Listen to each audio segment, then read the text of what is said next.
We're back. You're listening to the Fran Halloran Show. I'm Fran Halloran. You're listening to us on Columbia's local talk radio experience, The Point, 95.9 FM, 1470 AM. Love to hear from you today if you are so inclined. Coach Fran at MakeThePointRadio.com, or you could give us a call here in the studio, 799-TALK, 799-8255. That second segment, I went a little long with a couple of my explanations, and I wanted to, I'll save that for later. Let me get right into segment 3. I just had a brain cramp. Let me get right into segment 3 here. I want to share with you what a good coaching session can do for you. Obviously, I'm biased here because this is part of what I do each and every day. But what we're trying to do with folks is teach them to think a little differently. And when I sit down with clients or potential clients, and we do an hour's worth of coaching, it's amazing to me what gets unearthed. So let me share with you some details about a coaching session I did last week. I went to someone's office, if you will, and sat down with her for about an hour in the middle of the workday. Her spouse was not there. But I wanted to sit down with this person first. I've known this person for a long, long time. I've helped her a little bit, and I wanted to make sure that we had all our ducks in a row. So I went to the office, her office, sat down with her for about, not quite an hour, but 45 minutes, and we went through everything. Now, this is a person who has listened to me for a while, has worked with me for a while, so she is working on getting out on saving money. She's already saved enough for an emergency fund. She's working on getting out of debt, and things are moving pretty well. She did her 90-day snapshot a long time ago. She has life insurance. She's working on a will with our estate and probate attorney, Jesse Neer. So all of these things are in order, and she's working on getting out of debt. And it was a good meeting, but she realized that in order for this to make sense across the board in her family, her spouse needed to be there as well. And so we set up a second appointment. And it was really important to her to look at this on this particular day, because the idea is they want to buy a house. They want to buy a house, and amidst everything we were looking at, she wanted to make sure that they were on track to buy a home. And to be perfectly honest, when I was looking at everything, I suggested that maybe that be something that they put on the back burner for a while. But I agreed to have another coaching session with her and spouse later on in the week, and we did that last week one evening. And that was particularly eye-opening for both of them. Because what we did was we laid out everything, every single bit of spending, every single bit of saving. We unearthed everything. I mean, folks, I'm not going to lie to you. Sometimes it's painful because it's difficult to really take a hard look at what you're doing with your money.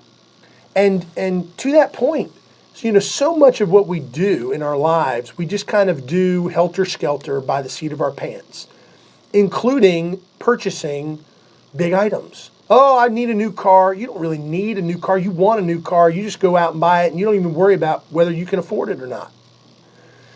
You want a home. Great. Do you have a down payment? Do you have money for repairs?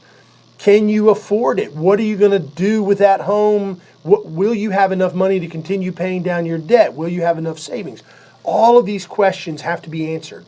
And unfortunately, when you go to see a mortgage person or an investment person, all that mortgage guy wants to do is sell you a loan.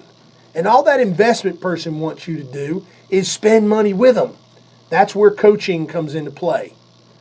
When I sat down with this couple and we went through everything with a fine-tooth comb, here's what we determined. here's what I determined. I was correct in my first assessment. I don't think buying a home was in their best interest at the moment. Not in the next month, not in the next 4 months, not in the next year, not in the next 18 months. Because frankly, what's going to end up happening is they're going to put themselves right back in the pressure cooker. See, right now, they're using money from a previous home's sale to help pay down their debt. But as soon as they buy another home, that extra money is gone. And they have not yet learned to change their behavior. They're still probably spending too much money on eating out. They're still spending too much money on entertainment. And I don't have anything wrong. There's nothing wrong with eating out. There's nothing wrong with entertaining yourselves. My family and I go to Moe's in Lexington every single Sunday after church. So we eat out. We're not telling you shouldn't. I'm just saying there's a time and a place for everything. And more often than not, we put ourselves in position as human beings to put pressure on our backs, on our shoulders, when we buy things, when we engage in behavior that is not good for us. There were a lot of tears. Well, let me say this. There were almost a lot of tears during our meeting, our second meeting.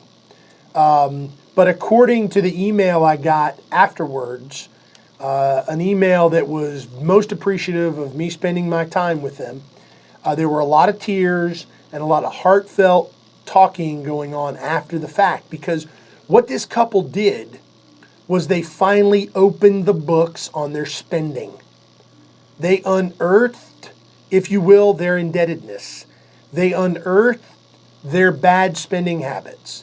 They determined, like big people do, that we can or we cannot, or they were trying to determine whether they could or could not afford to make this massive purchase, this new home purchase.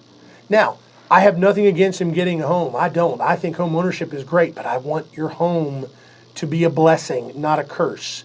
I have too many friends, family, clients who went against my advice. And, I don't tell grown people what to do, folks. I don't. I make suggestions.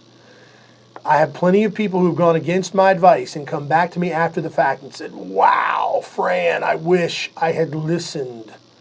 Because, boy, am I feeling the pressure of having this home right now. And I wish I was still renting. I always get the argument, well, when I rent, I'm just wasting money. Not really. I mean, certainly your money's not going towards you owning something. I get that. But you're also not having to spend your money on fixing things.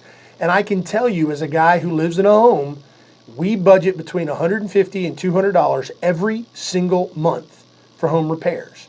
Now, that doesn't mean it's all going to happen in January or February and March. But in April, we're liable to have a $500 or $600 or $700 repair bill for something in the house because things go wrong. And nothing is sadder than someone living in a brand new house and having a problem, and it's not covered under the home warranty, and this new home is falling apart behind them inside. Things are falling apart because they don't have any money to fix the problem.